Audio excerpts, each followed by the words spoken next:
اس سے پہلے سورہ ملک کی بہت کئی آیتوں کا خلاصہ پیش کیا گیا، چونکہ اس کے اندر 30 آیتیں ہیں تو 28 آیتوں کا خلاصہ پیش کیا جا چکا ہے۔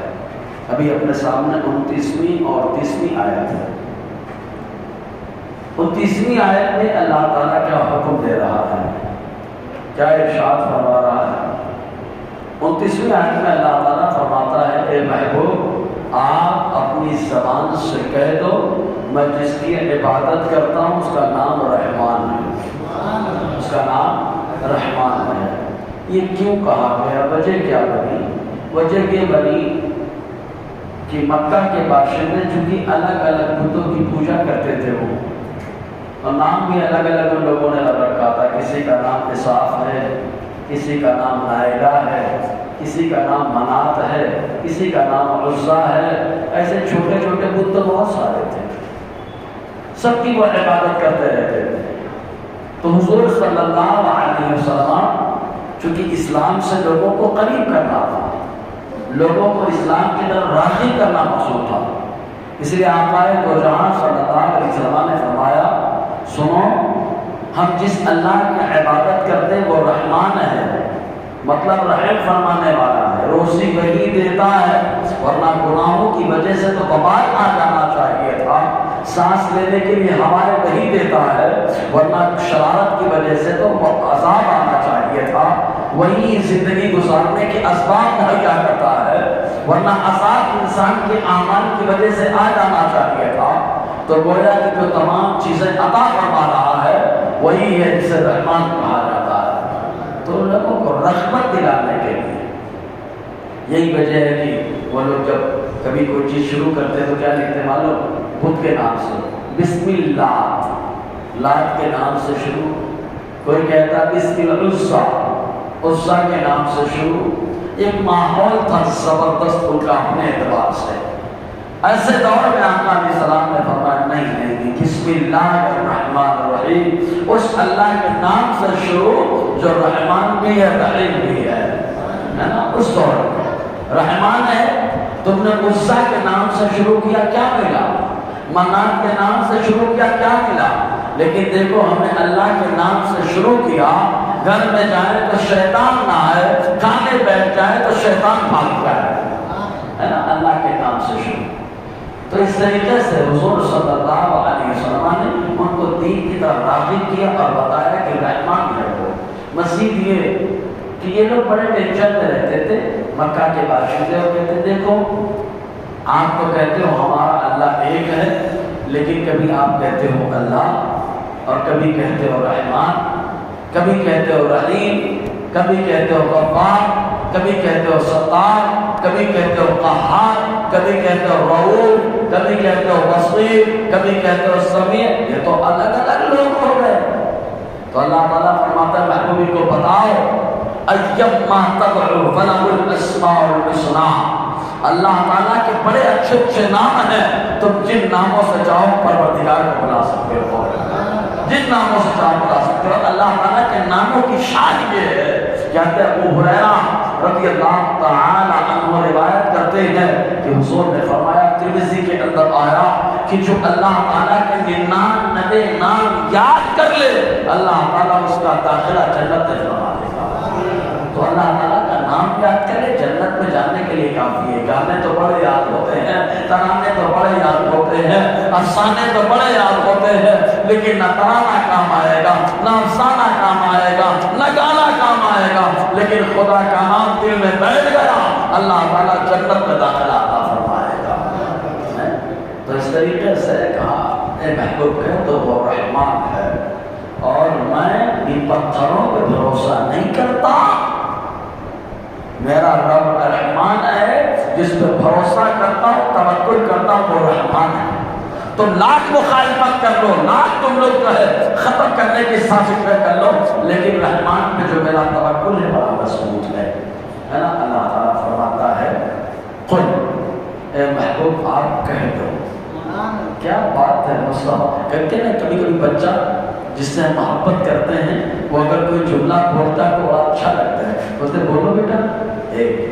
کبھی کبھی ناک خواہ ہو، اچھی نعت پڑھتا ہے ہیں اور گزارش کرتے ہیں ایک نعت سنا دیجیے. کوئی اچھا مقرر ہے اچھے انداز میں خطاب کرتا ہے اور فرمائش کرتا ہے تو اس موضوع پر بول دیجیے. کیوں؟ کوئی اچھا ناصر اچھی نظامت کرتا ہے تو ہم بولتے ہیں تھوڑی سی نظامت کر کے کوئی دمدار ماحول بنا دیجیے. کیوں؟ جس کی نعت پسند ہے اس سے ہم فرمائش کرتے ہیں کہ نعت پڑھیے. جس کا خطاب پسند ہے اس سے ہم فرمائش کرتے ہیں خطاب کریے. جس کی نقابت پسند ہے بولتے ہیں نقابت کر دیجیے. اللہ تعالیٰ کو اپنے محبوب کا بولنا اتنا پسند ہے اپنی تعریف اپنے محبوب کی زبان سے کروایا. قل محبوب بول دیجیے. اور رحمان وہی رحمان ہے. رحمان رحمان رحمت والا مبارکہ کا صیغہ سراپا رحمت سراپا رحمت. اب اللہ تبارک و تعالیٰ اتنا زبردست رحمان کہ خود حدیث پاک میں آیا حضور صلی اللہ علیہ وسلم نے فرمایا اللہ تعالیٰ نے اپنی رحمت کے 100 حصے کیے. کتنے حصے کیے؟ 100 حصے کیے. 99 حصوں کو اللہ نے اپنے پاس جمع کر لیا. ایک حصے کو دنیا میں ظاہر کر دیا. اسی ایک حصے سے ماں بیٹے میں محبت ہے, باپ بیٹے میں محبت ہے, بھائی بھائی محبت کر رہا. یہ ایک حصہ ہے. روز محشر اللہ تعالیٰ 99 حصے اپنی رحمت کے ظاہر فرمائے گا. ایسا رحمان ہے پروردگار. ایک جلد اور ایک حدیث میں یوں آیا حضور صلی اللہ علیہ وسلم فرماتے ہیں بندہ جو شرارت کرتا ہے تو قریب ہوتا ہے کہ اللہ کا عذاب آ جائے, لیکن رب فرماتا ہے حدیث قدسی مسلم شریف کے اندر اللہ کے غضب پر اس کی رحمت غالب آ جاتی ہے. یعنی جو ہماری حرکتیں ہوتی ہیں غضب نازل ہونا چاہیے, عذاب نازل ہونا چاہیے, لیکن اللہ تعالیٰ کی رحمت اس غضب پر غالب آ جاتی ہے. اتنا سب کچھ ہونے کے باوجود سانس لینے کے لیے ہوائیں دے رہا ہے. اتنی حرکتیں الٹی سیدھی کرنے کے باوجود گھر جاؤ تو اللہ تعالیٰ کھانا عطا فرما رہا ہے. اتنی الٹی سیدھی حرکتیں کرنے کے باوجود آنکھوں میں نیند دے رہا ہے. ان تمام چیزوں کے باوجود اللہ تبارک و تعالیٰ دل کو دھڑکنے کا موقع دے رہا ہے. نا یہ اللہ کی رحمت ہے, نصیب رحمت ہے. اتنا مہربانی حدیث پاک میں آیا حضور صلی اللہ علیہ وسلم فرماتے ہیں اگر اللہ کے عذاب کے بارے میں ایمان والا جان لے تو کبھی جنت کی امید نہیں کرے گا. اللہ کے عذاب کے بارے میں جان لے کبھی جنت کی امید نہیں کرے گا, کیونکہ جب رب کا عدل ہوگا تو ایک بات پر بھی گرفتار فرما لے گا. اور اس کے بعد حضور نے فرمایا اگر کافر اللہ کی رحمت کو جان لے تو بڑا بہت زیادہ امید مان لے گا کہ ہمیں بھی سورگ ملے, ہمیں بھی جنت ملے. تو رب کی رحمت کا یہ معاملہ جس نے جانا اس نے جانا, اور رب کے عذاب کا معاملہ وہ کہ جس نے جانا اس نے جانا. اسی لیے آقا فرماتے ہیں انی ارا ما لا ترون. حضور فرماتے ہیں میں وہ دیکھتا ہوں جو تم نہیں دیکھتے ہو. اسی لیے آقا فرماتے ہیں اگر تم وہ دیکھ لو جو میں دیکھتا ہوں تو تم رو کے زیادہ ہنسو گے کم, رو کے زیادہ ہنسو گے کم. یہ بھی اللہ تعالیٰ کی رحمت ہے. ورنہ بیماریاں کو ہم دیکھنے لگے یہ آ رہی بیماری جا رہی ہے. ڈینجر آدمی اگر گزر جائے, خطرناک جانور گزر جائے, ہم کو ٹینشن ہو جاتا ہے. اچھا کوئی بھی مسلمان نہیں چاہتا کہ اس کے سامنے شیطان آئے, کوئی چاہتا ہے کیا؟ ارے بچپن سے اتنا ڈرتے کوئی بس شیطان ہے بھاگو, وہ کیا ہے ڈر, اس کو بھاگنا چاہیے ہم سے, کیونکہ وہ ہمارا دشمن. دشمن کو دیکھ کے ہم بھاگے تو ہم بزدل, اور دشمن ہم کو دیکھ کر کے بھاگے تو ہم بہادر. سمجھنا تھا, لیکن ہم لوگ ڈر رہے ہیں کہ شیطان شیطان. تو شیطان سے انسان ڈر رہا ہے, ڈر رہا ہے شیطان سے. کیوں خطرناک ہے, چہرہ بولے وہ ڈینجر ہے. بابا بیماریاں اگر ہم لوگ دیکھنے لگے نا, یہ جا رہی بیماریاں ہو ڈینجر بیماری ہے, رونے لگے گا انسان. یہ آفت جا رہی ہے, رونے لگے گا انسان. اللہ کے عذاب کو انسان دیکھ لے تو رونے لگے گا. تو وہ صفا فرماتے ہیں اسی لیے اللہ تعالیٰ نے ہم کو نہیں دکھایا, دکھایا اس کو ہے جس کو اللہ نے برداشت کی قوت عطا فرمائی ہے. خود قبر کا عذاب حضور نے فرمایا انسان کو جنات کے علاوہ ساری مخلوق سنتی ہے, ساری مخلوق سنتی ہے. انسان سن لے تو لائن پکڑ لے, ویسے ہم لوگ تو سنتے بادل گرجنا لگتا ہے ہمارے اوپر بجلی آئے گی پھر بھی نہیں سدھرتے، صحیح ہے نا؟ تو اللہ تعالیٰ فرماتا ہے کہیے وہ رحمان ہے، رحمان۔ اب اللہ تعالیٰ رحمان ہے ہم کیسے جانیں؟ اللہ تعالیٰ غفار ہے ہم کیسے جانیں؟ اللہ تعالیٰ رزاق ہے ہم کیسے جانیں؟ تو شارحین حدیث کی وضاحت یوں کرتے ہیں کہ اللہ تعالیٰ کی صفتوں کو جاننا ہے تو مخلوق کو دیکھو۔ کہا کیسے؟ کہ یہ مخلوق کھانا کھا رہی ہے کہ نہیں کھا رہی ہے؟ کہاں برابر کھا رہی ہے، کوئی کما کے کھا رہا ہے، کوئی سو کے کھا رہا ہے، کوئی پریشان رہ کے کھا رہا ہے، کوئی سکون سے کھا رہا ہے، ہر انسان کھا رہا ہے، مخلوق کھا رہی ہے۔ کہا جب روزی کھا رہی ہے تو روزی کہاں سے ہے؟ کہا وہی جسے رزاق کہا جاتا ہے وہ روزی عطا فرما رہا ہے۔ تو اللہ رزاق ہے یہ دیکھنا ہے تو مخلوق کو دیکھو۔ کہا ستارہ ہے، کہا اتنے خطرناک گناہ کیے ہیں اللہ نے چھپا دیا ہے۔ کہا اللہ نے ہمارے گناہوں کو چھپایا، عیبوں کو چھپایا، اس لیے کہ اللہ تعالیٰ ستارہ ہے۔ اتنے گناہ کیے، توبہ کیے، معاف کر دیا کیونکہ اللہ غفار ہے۔ کہا اتنی شرارتوں کے باوجود اپنی رحمتوں کا نزول فرما رہا ہے۔ کہا وہی ہے جسے رحمان کہا جا رہا ہے۔ سمجھے نا؟ تو انسان اور مخلوق کے بارے میں غور کریں، اللہ تعالیٰ کی صفتیں کلیئر ہو جائے گی، صفتیں تنقید کے واصل ہو جائے گی۔ تو اللہ تعالیٰ فرماتا ہے قل اے محبوب کہو کیونکہ آپ کی زبان مجھے بہت پسند ہے۔ آپ کہیے محبوب کہیے وہ رحمان ہے، آمنا بے، وہ صرف رحمان پر میں ایمان لایا۔ سبحان اللہ۔ فخر ہے ہم کو کہ اللہ نے ہم کو اپنا عابد بنایا، اپنی عبادت کا موقع دیا ہے۔ ورنہ دیکھو انسان ہونے کے باوجود کوئی چوہے کی پوجا کر رہا ہے، کوئی ایسی چیزوں کی پوجا کر رہا ہے، ٹینشن ہوتا ہے یہ کیا ہے؟ سمجھ رہے کہ جس کو ہم خود بنائیں اسی کے سامنے جھک جائے نا۔ اسلام کہتا ہے اس کے سامنے جھکو جس نے ہم کو بنایا، جس نے ساری کائنات کو بنایا۔ مخلوق کے سامنے سجدہ نہیں ہوتا، سجدہ ہوتا ہے تو خالق کے سامنے ہوتا ہے، مالک کے سامنے ہوتا ہے۔ مجبور ہو کر کے لوگ آج کہہ رہے ہیں سب کا مالک ایک ہے۔ ارے تم مجبوری میں کہتے ہو، ایمان والا خوش و خرم بول رہا ہے سب کا مالک اللہ ایک ہے، ایک ہے، اللہ ایک ہے، ہم اس پہ ایمان لائے۔ وَعَلَيْهِ تَوَكَّلْنَا، اور ہم نے اسی پہ توکل کیا۔ اور حضور کا توکل اللہ اللہ، ہمارا توکل اللہ کے ساتھ پہ ایسا بھروسہ کہ اسباب نہ دیکھے جائے۔ ہم لوگ تو روزے لاوا جمع کر لیں، چھٹی میں کام رہیے، ہے نا؟ کارخانہ بند ہوئیے تو کھانا چلت رہیے، ہے نا؟ ایک ہفتے کے لیے سلہ، ٹھیک ہے، لیکن یہ اسباب پہ بھروسہ ہوگا۔ حضور صلی اللہ علیہ وسلم کا توکل ایسا کہ اسباب کو نہیں دیکھا۔ اگر اسباب کو دیکھا جاتا تو صفا کی پہاڑی پہ کبھی مصطفیٰ نہیں بولتے کہ میں اللہ کا پیغمبر ہوں۔ کیوں؟ اس لیے اسباب حضور صلی اللہ علیہ وسلم کے مخالف ہونے والے تھے، حالات حضور کے خلاف ہونے والے تھے، لیکن مصطفیٰ نے جو کہا میں اللہ کا پیغمبر ہوں مانو۔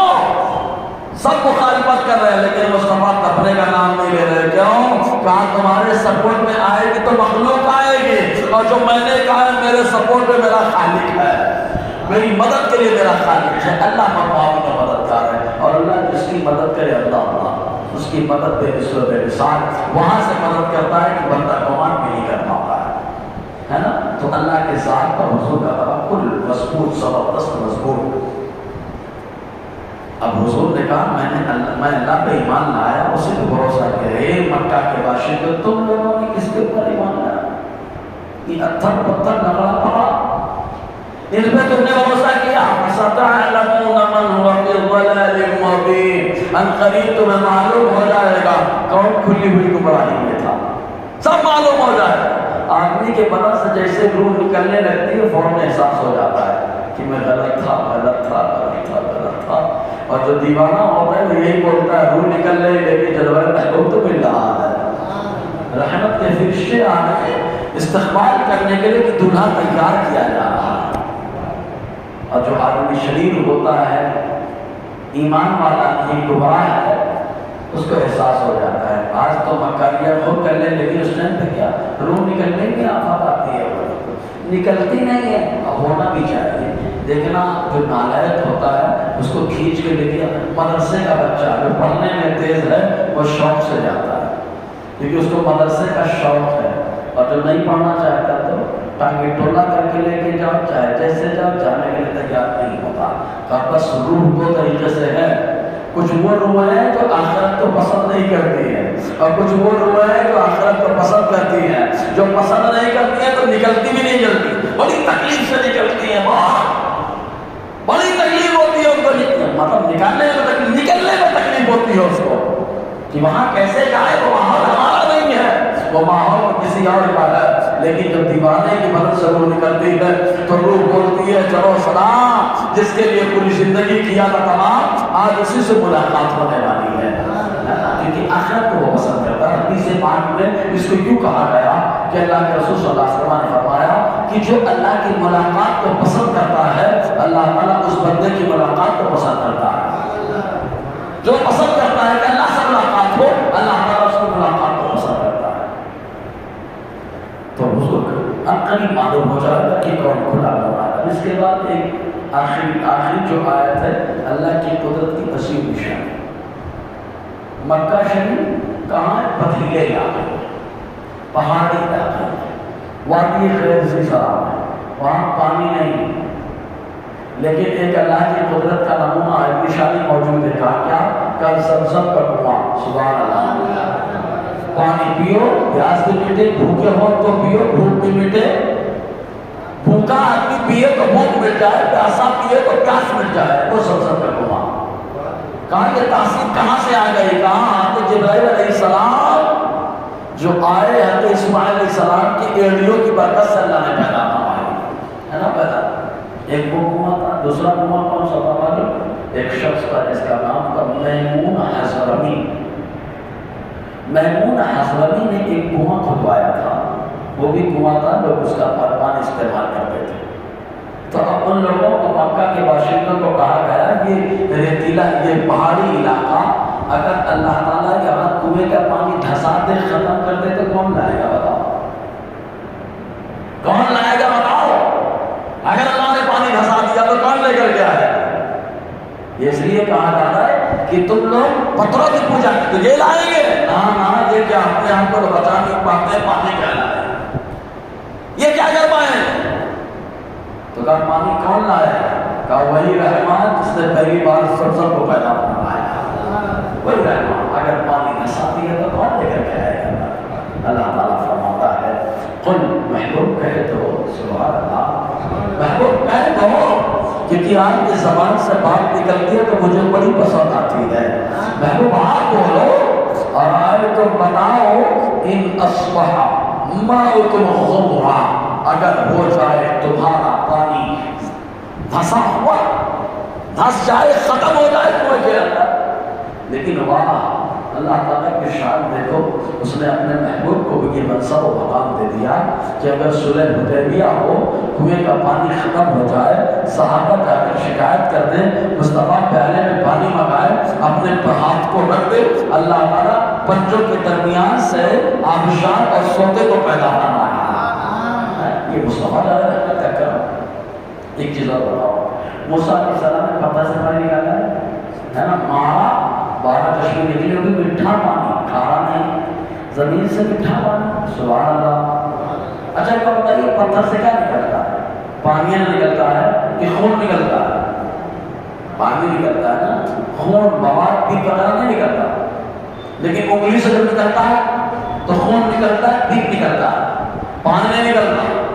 کہا یار کیا بات ہے، کلیم اللہ مارے ڈنڈا تو پانی نکلے پتھر سے، اور پتھر سے پانی نکلتا ہی ہے، لیکن مصطفیٰ مانتے نہیں، خالی رکھ دیتے ہیں۔ جن انگلیوں سے خون اور پیپ کا اندیشہ ہوتا ہے، اللہ تعالیٰ اس سے پانی کا سوتا بہا رہا ہے۔ نور کے چشمے لہرائے دریا بنے، انگلیوں کی کرامت پہ لاکھوں سلام۔ یہ کرامت کے معنی نہیں، بزرگی کے معنی ہے، انگلیوں کی بزرگی، انگلیوں کی بزرگی پہ لاکھوں سلام۔ سمجھنا ہے؟ تو اللہ تعالیٰ نے اپنے محبوب کو یہ مقام دیا۔ اچھا ایک چیز اور، اللہ تعالیٰ نے جس سے چاہے اس سے پانی نکلواتے زمین سے، باہر کس سے نکلوایا؟ کہا دیکھو ایوب علیہ السلام ہے، امتحان دے رہے ہیں، آزمائش میں ہے، امتحان دیتے جو کامیاب ہو گئے اور اپنے فرماتے ہو کوئی بیوی چلی ایک ایوب مارو پاؤں زمین پر، ہم بھی مارے پاؤں زمین پر، بوری مت کرانا، بوری کرانا مت، جتنے بھائی صاحب کو بول رہے ہیں میں نبی ہماری طرح ان صاحبوں کو بولنا بھی ہے بوری مت کرانا، جن میں ہمیں مدرسے میں مسجد میں کہیں نہیں کرانے کا، پاؤں مار کے پانی نکال دیتے نہیں حضرات نہیں نکل پائے گے۔ ابھی جگہ فجرت کہیں کہا جب تیرے پاؤں سے پانی نہیں نکلتا تو نبی کی برابری کیسے کر رہا؟ یہ دیکھ آتا ایوب علیہ السلام ہے، اللہ نے فرمایا مارو پاؤں زمین پر، جیسے ہی مارا اللہ نے پانی سے چشمہ پیدا فرما دیا ہے۔ جب ایوب علیہ السلام کے قدموں میں یہ اللہ نے شان رکھی ہے تو مصطفیٰ کی زبان میں کیا مقام رکھا ہوا ہے؟ یہ اقالی صدق کی شان، تو اللہ تعالیٰ جس سے چاہے سے پانی نکلوا سکتا ہے۔ اور ارے یار بہت دور جا رہے ہو، بہت دور بہت دور۔ انا جس میں آیا میرے خواجہ نے اس انا کو فنا کر دیا، انا تھا نا وہ، میں انا کو فنا کیا کس نے؟ پہلے یار اتنا بڑا پیالہ، اتنا بڑا پیالہ، اتنا انا صاحب کے سامان گیا اس میں، یہ ہوتے ہوتے کیسے آ گیا؟ کیسے آ گیا؟ ہمارے پیالے میں اتنا آتا ہی نہیں۔ ابے پاگل، جب پیالہ برابر نہیں، پیالہ برابر نہیں ہوا، حضور کی آل اور تیری آل برابر نہ ہوئی تو مصطفیٰ کے برابر تو کیسے ہو سکتا ہے؟ سمجھ رہے ہیں جی؟ پیالہ برابر نہیں، پالا برابر نہیں۔ رہنواز کو حضور نے پالا پرورش کر کے بھیجا ہے نا، تو اللہ تعالیٰ فرماتا ہے محبوب کہو تم بتاؤ کہ اصبح ماؤکم غورا، اگر ہو جائے تمہارا پانی دھسا ہوا، فمن یأتیکم بماء معین، تو ایسا شیریں میٹھا پانی کون لائے گا؟ کون ایسا پانی لائے گا؟ تو یہ اگلا پڑا، یہ جتنی پوچھا کر تو یہ لائیں گے۔ خود تفسیر عزیزی کے اندر شیخ عبدالعزیز محمد سے پہلے فرماتے ہیں کہ وہ لوگ آٹوں کے بت بنا کر سمندری سفر میں جاتے ہیں، وہ کرتے چوما چاٹی بتوں کے ساتھ، لیکن جیسے ہی آتا طوفان تو آٹوں کے بتوں کو سمندر میں ڈالتے اور ایک اللہ کی اے مولا مدد فرما، اے مولا مدد فرما۔ ابے مصیبت میں جس کو پکار رہے ہو خوشی میں بھی اس کو پکارو، اس لیے کہ وہ رحمان ہے، ہر حال میں لائق عبادت وہی ہے، وہی پانی دینے والا اور کون ہے۔ اب یہ سورہ ملک ہے، جس کی تفصیل ہم نے سنی، اس کی شان کیا ہے معلوم؟ آقا علیہ السلام نے فرمایا قرآن کے اندر 30 آیتیں ایسی ہیں کہ جو اس کی تلاوت کرے تو وہ پوری آیتیں تلاوت کرنے والے کی شفاعت کرے، جنت میں لے کے جائے، جہنم سے بچائے۔ ایک روایت میں آقا علیہ السلام نے یوں ارشاد فرمایا میری خواہش ہے، اور وہ 30 آیتیں کون سی؟ تو حضور نے فرمایا سورہ تبارہ یعنی سورہ ملک، یہ فرمایا آقا علیہ السلام نے کہ میری خواہش ہے ہر مومن کے دل میں سورہ ملک رہے، سبحان اللہ، سورہ ملک مومن کے دل میں رہے، سورہ ملک مومن کے دل میں رہے۔ ایک موقع پہ آقا علیہ السلام کی طریقے کے بارے میں علامہ اسماعیل حقی فرماتے حضور سونے سے پہلے ایک بار سورہ ملک کی تلاوت ضرور کیا کرتے تھے، سونے سے پہلے پڑھتے ضرور تھے۔ حضرت علی کرم اللہ تعالیٰ رسول کریم ارشاد فرماتے ہیں جو روزانہ سورہ ملک کی تلاوت کرتا ہے وہ جب محشر میں آئے گا تو زمین پہ پاؤں رکھ کے نہیں آئے گا بلکہ فرشتوں کے بازوؤں پہ سوار ہوگا۔ بہت سلو بولے گا، فرشتوں کے بازوؤں پہ سوار ہوگا، معراج کے رات مصطفیٰ سوار ہوگا اور سورہ ملک کی جو تلاوت کرے گا آقا فرماتے وہ بھی فرشتوں کے بازوؤں پہ سوار ہوگا محشر میں، اور اس کا چہرہ اتنا خوبصورت ہوگا جیسے اللہ نے حضرت یوسف علیہ السلام کو خوبصورتی عطا فرمائی، اتنا خوبصورت چہرہ ہوگا۔ اس کی بڑی شان ہے۔ میرا اللہ تبارک و تعالی ہم سب کو سورہ ملک اور قرآن کی فیض و برکات سے علامات۔ اس سے پہلے